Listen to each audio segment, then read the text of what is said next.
Good morning, all of you.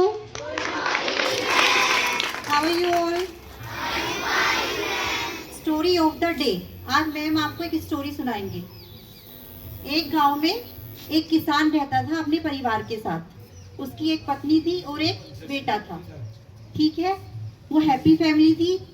उसमें जो उनका बेटा था वो बहुत गुड़ खाता था। उसको गुड़ खाने की बहुत आदत थी।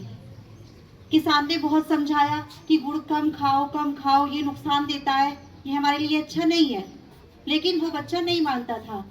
वो बोलता था नहीं, मेरे को अच्छा लगता है तो मैं खाऊंगा। पापा ने डेली समझाया, मम्मा ने समझाया, लेकिन वो नहीं माना। फिर दूर पहाड़ी पर एक महात्मा जी आए हुए थे मंदिर पर। तो किसी ने बताया कि आप अपने बच्चे को लेके महात्मा जी के पास जाइए, वो समझाएंगे तो आपका बच्चा समझ जाएगा। वो उसको लेकर महात्मा जी के पास गए। महात्मा जी के पास लेके उन्होंने प्रणाम किया और कहा हमारे बच्चे को समझाइए, ये गुड़ बहुत खाता है, इसकी ये हैबिट नहीं छूट रही है। तो महात्मा जी ने कुछ नहीं कहा। उन्होंने कहा कि आप ना आफ्टर 1 वीक आना, एक हफ्ते के बाद आना। तो उसके पापा को बहुत ना आश्चर्य हुआ। उन्होंने सोचा बस इतना ही तो कहना था कि भाई गुड़ नहीं खाना है, कम खाओ, ज्यादा नहीं खाते हैं, तो इतनी सी बात में 1 हफ्ते का टाइम क्यों दिया। उनकी समझ में नहीं आया, वो वापस आ गए। 1 हफ्ते का टाइम हुआ। 1 हफ्ते के बाद वो फिर वापस गए। महात्मा जी को फिर प्रणाम किया। महात्मा जी ने बच्चे को बुलाया और अपने पास बिठाया और उससे कहा गुड़ कम खाया करो, ये हेल्थ के लिए अच्छा नहीं होता है, ज्यादा गुड़ नहीं खाना चाहिए। तो उसके पिता ने आश्चर्य से पूछा कि ये बात तो आप 1 हफ्ते पहले भी कह सकते थे, वो आज ही क्यों कही।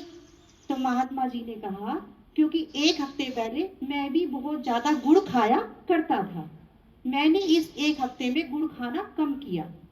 तो मोरल ऑफ द स्टोरी ये है कि जब तक हम में कोई कमी है तब तक हम दूसरे इंसान को वो कमी दूर करने के लिए नहीं बोल सकते हैं। इसलिए पहले खुद को बेहतर बनाना है, फिर दूसरे को हमें बोलना है कि आप भी बेहतर बनिए।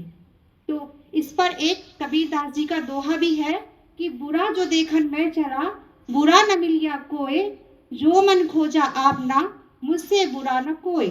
क्योंकि अगर हम दूसरों में कमियां देखते हैं तो हमसे बुरा कोई नहीं है। हम अच्छे होंगे तभी तो हम दूसरों में अच्छाइयां देखेंगे। यस और नो। इसलिए हमें पहले बेहतर इंसान बनना है, फिर दूसरे को मोटिवेट करना है कि आप भी बेहतर बनिए।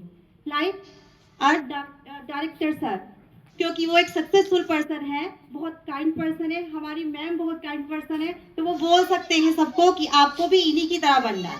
Okay, God bless you, thank you.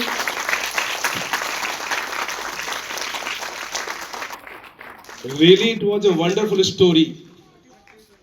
बड़ा अच्छा लगा मैम ने जिस तरह से स्टोरी सुनाई और एक मैसेज देने की कोशिश की कि if you raise the finger, अगर आप किसी पर उंगली उठाएंगे तो हमारे पास ज्यादा उंगलियां किधर होती हैं?